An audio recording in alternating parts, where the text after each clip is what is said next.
ہوگا آپ کی شکست یقینی ہے، اس لیے کہ پہلے آپ کو تیاری کرنی ہے، پھر اللہ پر بھروسہ کرنا ہے، پھر بھروسہ کرنا ہے، پھر اللہ کی نصرت آپ کی حامی و مددگار ہوگی۔ بغیر محنت کی ہوئے چاہے ابابیل کا لشکر آ جائے، اب نہیں آنے والا۔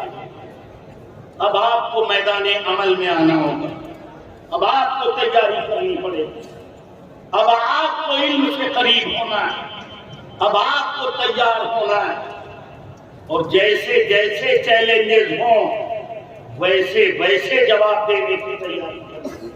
اسی لیے میں اکثر اپنی تقریروں میں کہتا ہوں کہ یہ ضروری نہیں ہے کہ ہر آدمی عالم بنے، حافظ بنے، مفتی بنے، محقق بنے، مفسر بنے، محدث بنے، کوئی ضروری نہیں۔ ہر آدمی کے لیے اتنا علم دین فرض ہے جو ضروری ہے، اتنا پڑھائیے، اس کے بعد یونیورسٹیز کا راستہ دکھائیے، وہاں جا کے وہ دنیا کا علم حاصل کرے۔ اللہ اکبر، اس کی فکر ہمیں نہیں، ہم صرف نیازوں میں مست ہیں۔ غوث پاک کی نیاز، امام پاک کی نیاز، 11 ڈے 12 ڈے کھچڑے کی ڈیگیں چل رہی ہیں، مت کریے۔ میں نیاز کا مخالف نہیں، مگر مت بنائیے 11 ڈے، 11ویں کا موقع ہے ایک ڈیگ بنائیے، سرکار غوث کی بارگاہ میں نظر پیش کریے۔ 12ویں کا موقع ہے ایک ڈیگ بنائیے، آقا کی بارگاہ میں غلامی کی نظر پیش کریے۔ حسنین کریمین کا تھوڑا سا ٹکڑا بنائیے، یا جو اللہ توفیق دے، نظر پیش کر کے ان کے غلاموں میں تھوڑا تھوڑا تقسیم کر دیجیے۔ 11 ڈیگ بنانے کے بجائے ایک بنائیے اور 10 ڈیگ کا پیسہ بچائیے، پھر اپنے محلے میں غور کریے، شاید کوئی ایسا غریب بچہ ہو جو ذہین ہو، فتین ہو، مگر غربت و افلاس کی زنجیروں نے اسے جکڑ رکھا ہو، درسگاہوں میں جانے سے اسے روک رکھا ہو، وہ پیسہ بچائیے، رات کے سناٹے میں ہاتھ میں لیجیے، اور جب اس ذہین و فتین بچے کا باپ حسرت و یاد کے عالم میں ڈوبا ہوا، بالکل پس مردہ اور کملایا ہوا بیٹھا ہو، رات کے سناٹے میں جاؤ اور اس کی پشت پر ہاتھ رکھو اور کہو بھائی اپنے بچے کی تعلیم کو لے کر تجھے پریشان ہونے کی ضرورت نہیں ہے، یہ لے بغداد والے آقا نے اپنی خیرات دی۔ بغداد والے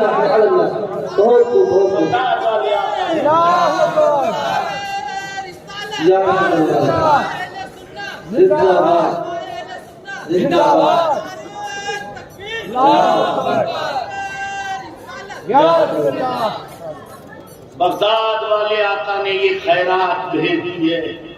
اللہ کی قسم، اس بچے ہوئے پیسے سے اگر ایک بچہ کامیاب ہو گیا تو میں ضمانت دیتا ہوں کہ آپ کے سینکڑوں بچوں کو مفلسی اور تلاشی سے بچا لے گا، مفلسی اور تلاشی سے بچائے۔ کام کریے، کام، بے شک بے شک، عملی دنیا میں آئیے۔ یہ آراج کی بھرمار، ایک ایک خانقاہ میں 10 آراج ہو رہے ہیں، کیوں نہیں جم کر کے ایک عرش کر دیا جاتا؟ بے شک، اور باقی آراج کے پیسے بچا کے قوم کی تعمیر میں لگائے، حفاظت دین کی اور اسلام کی انہی خانقاہوں نے کی ہے، انہی مدارس نے کی ہے۔ آپ سمجھتے ہیں ان کی حیثیت کو نہیں جانتے، آپ کو پتہ ہی نہیں، اس لیے انہیں مٹانے کی فکر آپ کو بھی رہتی ہے۔ کبھی مولانا پہ تنقید، کبھی پرنسپل پہ، کبھی طالب علم پہ، چین نہیں ہے آپ سمجھتے ہیں مدرسے میں جو داخل ہو جاتا معاذ اللہ وہ فریفتہ ہو جاتا، تقاضۂ بشری سے وہ خالی ہو جاتا۔ انہیں بچائیے، ان مدارس کو بچائیے، یہ اساس ہے اسلام، بنیاد ہے۔ آپ نہیں جانتے ان کی اہمیت کو، مگر ہمارا اور آپ کا مد مقابل جو ہے وہ ان کی حیثیت کو خوب جانتا ہے، وہ جانتا ہے ان کے مقام، وہ جانتا ہے یہاں سے نکلنے والے علماء کی حیثیت۔ جانتے ہو کیا وجہ ہے؟ کوئی کہنے والا یہ کہتا ہے مسجدیں دہشت گردی کا اڈا، نہیں کہتا۔ جب بھی کہا جاتا ہے یہ کہا جاتا ہے مدرسے دہشت گردی کا، یہ بولی جاہلوں کی نہیں ہے، بہت پڑھے لکھے لوگوں کی بولی ہے۔ وہ جانتے ہیں۔ عجیب بات ہے، جہاں سبزی کاٹنے کی صحیح چھری نہیں ملے گی وہ دہشت گردی کے اڈے کیا بات ہے، لیکن پھر بھی کہا جاتا ہے، اس لیے کہ انہیں یاد ہے یہ مدارس اور ان مدارس سے نکلے ہوئے وہ مرد مجاہد بھول گئے آپ اپنی 1857 کی تاریخ، اور یہ نوجوان انہیں کیا یاد رہے؟ یہ تو یوٹیوب، واٹس ایپ اور فیس بک کے اتنے دیوانے ہیں کہ 2 بجے رات کو حضرت جب کبھی ہم اپنے شہر میں تقریر کر کے جاتے ہیں تو نوجوانوں کو دیکھتے نالی کنارے کھڑا ہوا موبائل لگائے، گھنٹوں نہ جانے کون سی باتیں کرتا، اللہ جانے۔ جب تم عیاشیوں میں مبتلا ہوتے ہو، دوسروں کے بچے کتابیں پڑھ رہے ہوتے ہیں، جب تم غفلت کی نیند سو رہے ہوتے ہو تب دوسروں کے بچے روڈ پر ورزش کر رہے ہوتے ہیں۔ جو عمل کرتا ہے کامیابی اس کا مقدر ہوتی ہے۔ ان مدرسوں کی عظمتوں کو سمجھو۔ 1857 اس سے پہلے انگریز کے آہنی پنجوں میں ہندوستان کی ماتھے کی بندیا کو نوچ لیا تھا، مانگ کے سندور کو مٹا دیا تھا، غلامی کی زنجیروں میں سانس لینا دو تھا۔ جب زندگی اجیرن بن چکی تھی تو ہندوستان کو آزادی کا خواب دکھانے والا نہ کسی کالج سے اٹھا تھا، نہ یونیورسٹی سے اٹھا تھا، کہیں سے نہیں اٹھا تھا۔ جس نے جہاد آزادی کا فتویٰ دیا تھا وہ ایک مدرسے کا پڑھا تھا جسے زمانہ فضل حق نعرہ تکبیر، نعرہ رسالت، علماء اہل سنت، فیضان مخدوم طیب، فضل حق خیر آبادی، وہ اٹھنے والے کہاں؟ یہ حضرت موہانی کون ہے؟ یہ عنایت احمد کاکوری کون ہے؟ یہ کفایت علی کافی کون ہے؟ یہ صدر الدین آدردہ کون ہے؟ یہ سب ہم ہوئے کہ تم ہوئے کہ میر ہوئے، سبھی عبدالفت یتیم، یہ سب انہی مدرسوں سے نکلے ہوئے ہیں جنہوں نے ہندوستان کو آزادی کے نہ سپنے دکھائے بلکہ ان سپنوں کو شرمندہ تعبیر دکھایا۔ اس لیے زمانہ ڈرتا ہے آج بھی ان بوسیدہ عمارتوں سے کہ کہیں کوئی فضل حق نہ نکل آئے، کوئی کہیں حضرت موہانی نہ آ جائے، کوئی کفایت علی کافی نہ آ جائے، کوئی احمد اللہ مدراسی نہ آ جائے، کوئی احمد رضا نہ آ جائے، کوئی مفتی نہ آ جائے۔ اس لیے حفاظت کریے ان مدارس، حفاظت کریے ان مدارس۔ پہنچ جاتے ہیں حضرت جلسہ کرنا، حضرت کاروبار نہیں چلے، مت خرچ کریے شادی بیاہ میں اتنے روپے۔ رسول اللہ صلی اللہ علیہ وسلم نے شادی بیاہ کو اتنا آسان فرمایا ہے، اور ہم رسم و رواج کے چکروں میں پڑ کے اتنا مشکل کر چکے ہیں کہ ہماری غریب بہنوں کی عمریں گزر جاتی ہیں اور اکثر و بیشتر بہنوں کے قدم بہک جاتے ہیں جو ہماری بدنامی کا سبب بن جاتے ہیں۔ آپ ان کے اوپر الزام تراشی کرتے ہیں۔ کبھی قوم کے سرمایہ دار نے جو اپنی بیٹی کی شادی پر لاکھوں روپے خرچ کرتا ہے اس نے یہ محسوس کیا کہ میری بلڈنگ کے بغل میں، میری حویلی کے سائے کے نیچے، میرے پڑوس میں میرا کوئی غریب مسلمان بھائی بھی ہے، اس کی بھی ایک بیٹی ہے۔ حضرت اب تو شادی کیا منگنی کے نام پر اور نہ جانے کیا کیا خرافاتیں یہ مسلمان کر رہے ہیں، لاکھوں روپے برباد کر رہے ہیں۔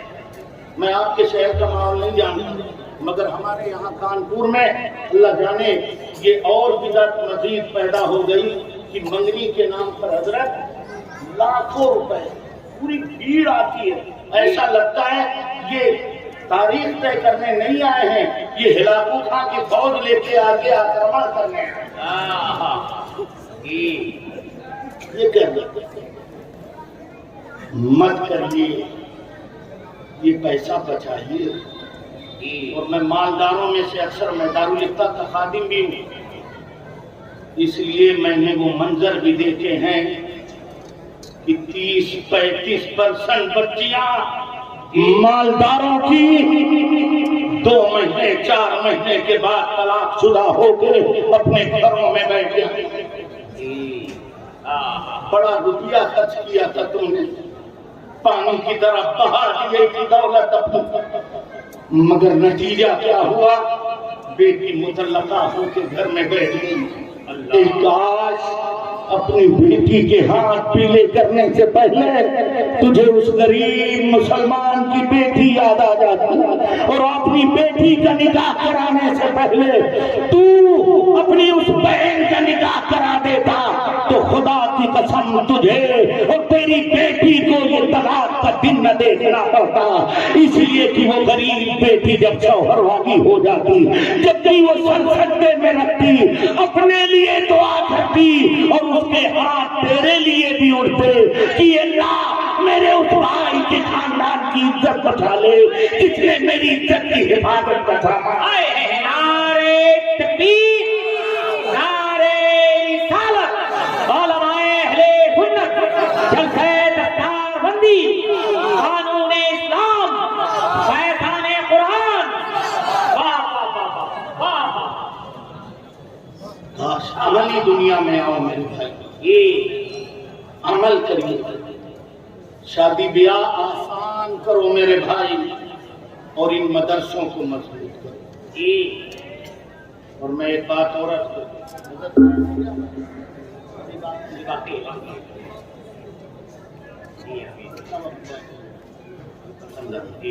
درود شریف پڑھیے۔ اللهم صل على سيدنا سيدنا مولانا محمد بارك وسلم، صلاۃ و سلام علیک یا رسول اللہ صلی اللہ علیہ وسلم۔ رفیقان گرامی قدر اور اے میرے قوم کے نوجوانوں، میں آپ سے خطاب کر رہا ہوں، آپ سے، ان بوڑھوں سے مجھے کچھ نہیں کہنا، یہ اپنی پاری کھیل چکے، اور انہوں نے غربت و افلاس میں جو کچھ کیا دین کے لیے بہتر کیا، اب باری آپ کی ہے۔ آپ کے نازک کندھوں پر اسلام جیسے عظیم الشان مذہب کا بوجھ ہے، اسے آپ کو اٹھانا۔ اور اے نوجوانوں، حیرت ہوتی ہے، شرم آتی ہے، جب دنیا کو چیلنج کرتی ہے تو ہم خاموش ہو جاتے ہیں۔ میں ایک واقعہ سناتا ہوں مضمون سے متعلق، قرآن کی عظمت کیا ہے۔ قرآن اگر پڑھیں اور پڑھائیں، اور پڑھنے پڑھانے کا مطلب یہی نہیں کہ بس پڑھ لیا تلاوت کر لی، نہیں، قرآن کے مفاہیم کم از کم اس کے ظاہری معنی کو سیکھیں، تب آپ کو احساس ہوگا آپ کا رب آپ سے کیا چاہتا اور کتنا عظیم ہے آپ کا قرآن۔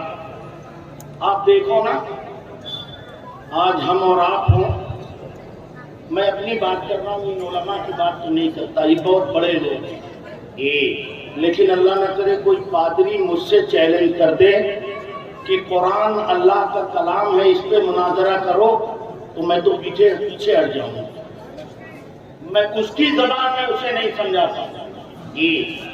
قرآن و حدیث کی دلیلیں ہیں وہ مانتا ہی نہیں یار.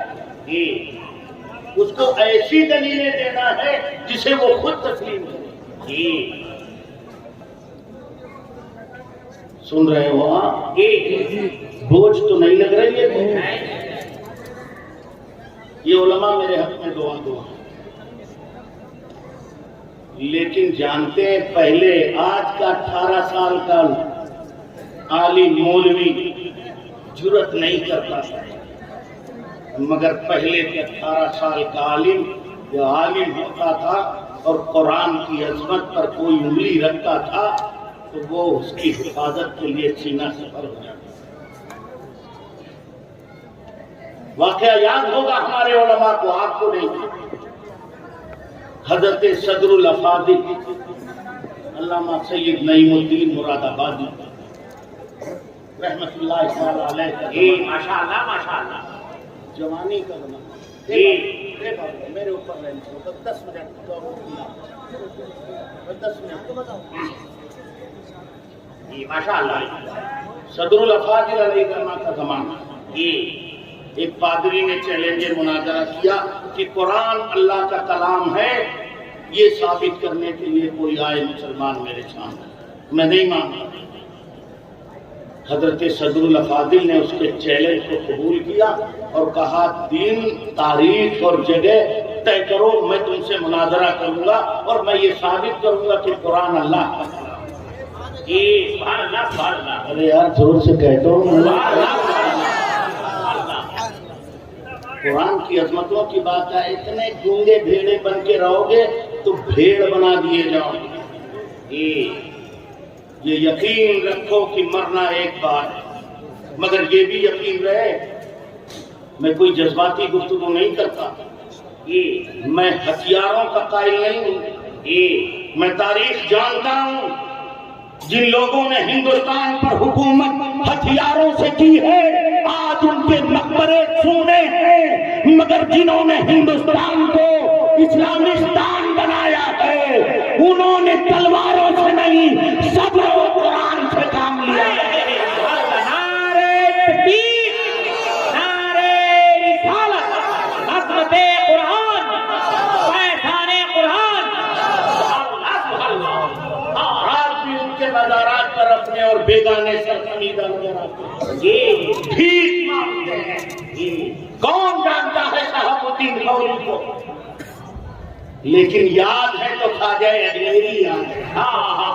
اور ایسے یاد ہے کہ انگریز جیسا شخص کہتا ہے ہم نے لوگوں کے ظاہر پر حکومت کی ہے، مگر ہندوستان کے صوبہ راجستھان کے شہر اجمیر میں ایک مزار ہے جس کے اندر رہنے والا جسے معین الدین کہتے ہیں وہ دلوں پہ راج کرتا ہے. اللہ اکبر. یا رسول اللہ زندہ باد زندہ باد.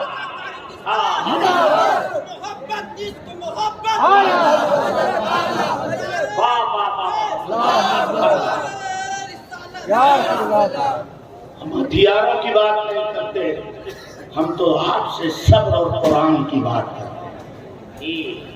صبر اور قرآن جب ہم لے کے آئے ہیں نا تو فوجوں نے وہ کام نہیں کیا ہے جو صبر اور قرآن نے کیا ہے. کسی بادشاہ کی یہ بڑے تاریخ داں علماء بیٹھے ہیں. میں نے عرض کیا تھا نا کاشی کا دل و دماغ ہے. اللہ بڑے بڑے لوگ ہیں، پوچھئے اسے معلومات کے. میں تو نہیں جانتا کہ کسی بادشاہ جس نے تلوار سے فتح کی ہے 95 یا 99 یا جتنے بھی ہو 90 ہو اتنے لاکھ لوگوں کو کلمہ طیبہ پڑھا. اگر پڑھا ہے تو اس رسول اللہ کی بوریا نسیم کی تاریخ میں پڑھا ہے جسے زمانہ مہاراج ادھیراج سرکار خواجہ غریب نواز کے صبر اور قرآن سے. میں یہ عرض کر رہا تھا حضور صدر الافاضل نے چیلنج کو قبول کیا. میں ثابت کروں گا قرآن اللہ کا کلام۔ تاریخ طے ہو گئی، آپ پہنچے، خسرت پادری نے دیکھا، نوجوان لڑکا ہے، ہلکی ہلکی ریکھے، مگر جلووں پہ قربان ہونے کو جی چاہے، اور کیوں نہ ہو، یہ بھی مطلع سیادت کا ایک بدر کامل تھا۔ واہ،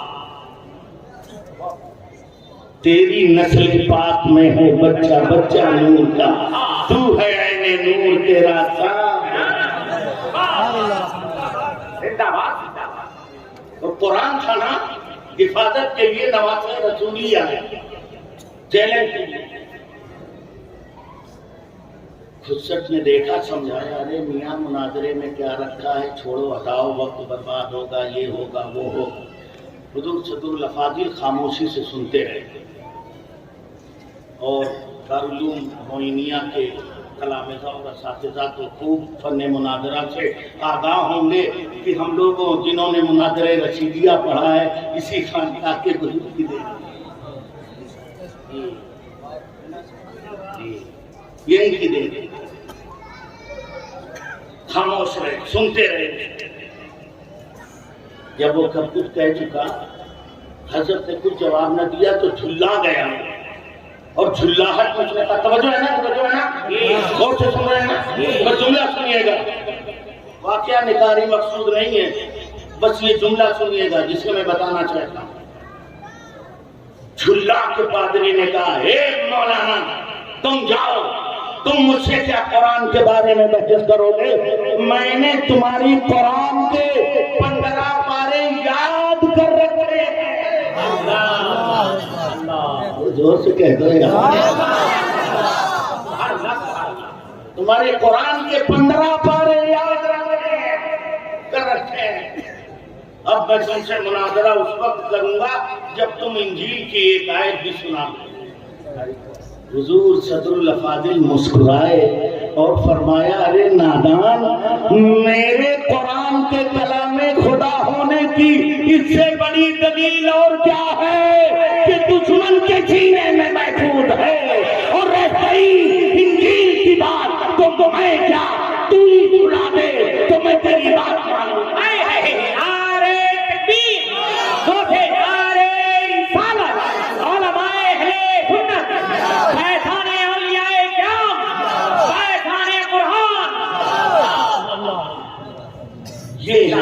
یہ ہے ہمارے اکابر، اور یہ ہے قرآن کی عظمت۔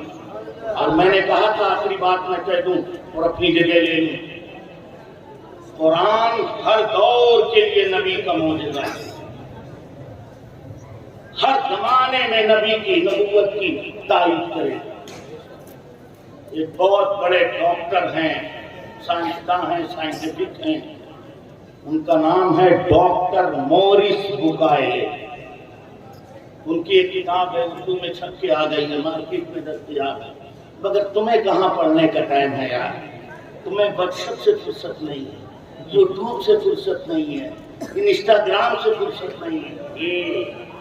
اب تو آپ ان علماء کے پاس بھی نہیں آتے، گوگل میاں یہ مسئلہ بتا دیجیے، یوٹیوب مولانا یہ مسئلہ سمجھا دیجیے، اور یہ ہوا میں اڑنے والے نہ جانے کہاں لے جاتے ہیں پتہ ہی نہیں۔ آؤ ان علماء کی بارگاہ، یہ انبیاء کے وارث ہیں، کچھ اگر تمہیں نہ بھی ملے گا تو ان کی زیارت کرو گے، یہ بھی ثواب ہے۔ ثواب ثواب ان کی بارگاہ میں آیا کرو، بیٹھا کرو۔ ڈاکٹر موریس بکائلے لکھتے ہیں، کتاب دستیاب ہے، اسلام، قرآن، انجیل اور سائنس اس کا نام ہے، اردو میں ٹرانسلیٹ ہو چکی ہے، مارکیٹ میں دستیاب ہے، پڑھیے گا۔ اس کے مقدمے میں نے یہ واقعہ پڑھا، خود ڈاکٹر موریس بکائلے۔ ڈاکٹر موریس بکائلے ایک متعصب عیسائی تھے جسے قرآن اور مسلمانوں سے سخت نفرت ہے۔ وہ لکھتا ہے کہ ایک دن جب کہ ایک سائنسداں کا ایک لیکھ پڑھ رہا تھا، مضمون پڑھ رہا تھا، اس میں جرمن کے سائنسدان نے لکھا تھا کہ دنیا کی جتنی جاندار چیزیں ہیں سب کی اصل پانی ہے، یعنی ساری جاندار چیزیں پانی سے پیدا ہیں۔ اللہ مورس بکائلے لکھتے ہیں جرمن کے سائنسداں کا یہ دعویٰ تو میں نے پڑھا، پھر پورا مضمون میں پڑھ ڈالا مگر اس نے کہیں دلیل نہیں دی، تو چونکہ میں بھی ایک سائنسداں تھا اس لیے میں بغیر دلیل کے ماننے کے لیے تیار نہ ہوا، تو سائنسی جتنے ذرائع تھے میری دسترس میں سب کے ذریعے میں نے معلوم کرنے کی کوشش کی مگر میں ناکام رہا۔ آخر میں نے سوچا چلو مذہبی کتابوں کا سہارا لیا جائے، شاید وہاں کوئی دلیل مل جائے کہ دنیا کی جتنی جاندار چیزیں ہیں ان کی اصل پانی ہے۔ یہ کہتا مارکیٹ گیا، انجیل، توریت، زبور اور دوسرے قسم کی کتابیں جو ملی میں خرید کے لایا، سب کو پڑھا مگر میں ناکام و نامراد رہا۔ اللہ کہتا ایک دن میں لیٹا ہوا تھا، سوچتے سوچتے سوچتے سوچتے توجہ ہے سو تو نہیں گئے، کہتا ہے میں سوچتے سوچتے میرے دل میں بات آئی، خیال آیا مجھے کہ یار چلو قرآن بھی پڑھا جائے۔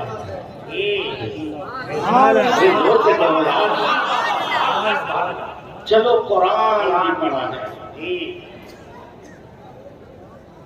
حضرت علامہ عارف اللہ فیضی صاحب زندہ باد اپنی جماعت کے بڑے شاعر، نعرہ تکبیر، نعرہ رسالت، علماء اہل سنت، فیضان اولیاء کرام، حضرت علامہ مفتی عارف اللہ صاحب قبلہ، سبحان اللہ سبحان اللہ۔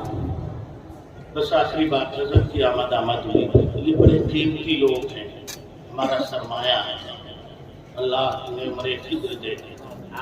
ابھی تھوڑی دیر کے بعد حضور خیر الازکیہ صدر العلماء استاد الکریم حضرت علامہ محمد احمد مصباحی مدثر العلی والنورانی سابق صدر المدرسین وہ موجودہ ناظم تعلیمات جامعہ اشرفیہ مبارک پور کی بھی آمد ہے، جو اپنے آپ میں چلتی پھرتی لائبریری ہے، اور میرے بعد استاد الکریم حضرت علامہ وفی الفضل مولانا خطیب اہل سنت حضرت علامہ مفتی مسعود احمد صاحب برکاتی زیدہ مجدہو کا خطاب بھی آپ کو سماعت کرنا ہے۔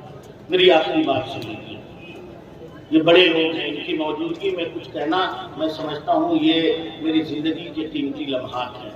میں عرض کر رہا تھا، اس نے کہا چلو قرآن پڑھتے ہیں، مانا کہ قرآن سے دشمنی ہے مگر وہ بھی ایک مذہب کی کتاب ہے، اس ناطے میں قرآن کا مطالعہ کرتا ہوں، دیکھتا ہوں قرآن کیا کہتا ہے۔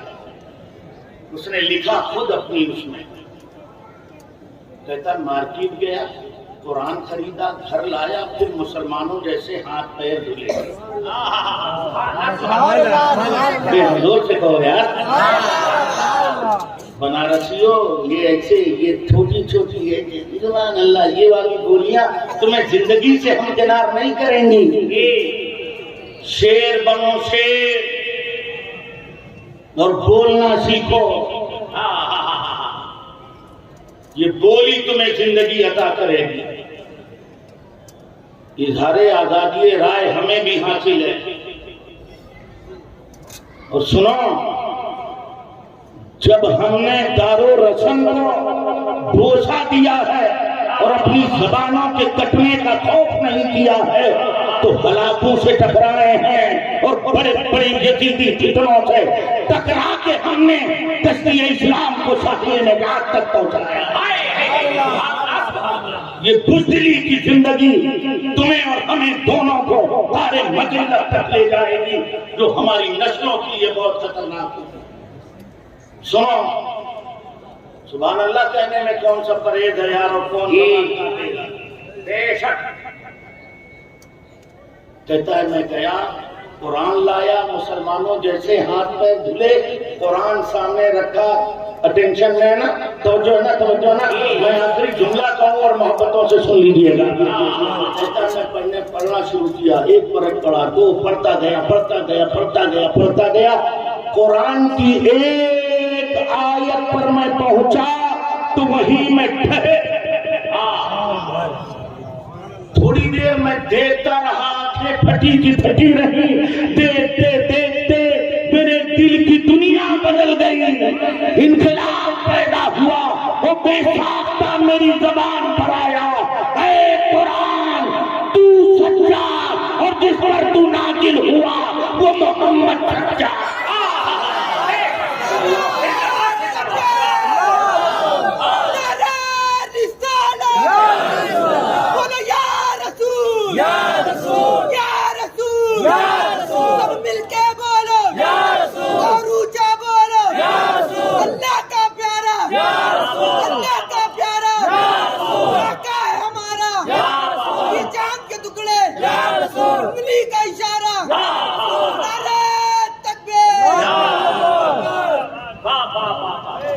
میں نے کلمہ پڑھا اور میں مسلمان ہوں۔ آپ جانتے ہیں اس نے کیا پڑھا تھا؟ لکھتا ہے ساری مذہبی کتابیں پڑھ ڈالی مگر کہیں نہیں ملا تھا کہ دنیا میں جتنی جاندار چیزیں ہیں اس کی اصل پانی ہے، سب جاندار پانی کی پیداوار، مگر قرآن پڑھا تو قرآن کہہ رہا ہے وَجَعَلْنَا مِنَ الْمَاءِ كُلَّ شَيْءٍ حَيٍّ، اور ہر جاندار کو ہم نے پانی سے پیدا کیا۔ اس نے کہا میں قربان جاؤں قرآن تیری عظمت کو۔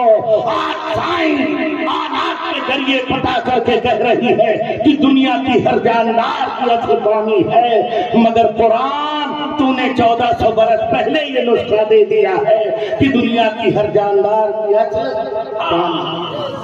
یہ ہے قرآن، یہ ہے عظمت قرآن۔ ذالک الکتاب لا ریب فیہ، قرآن پڑھیے، قرآن پڑھائیے۔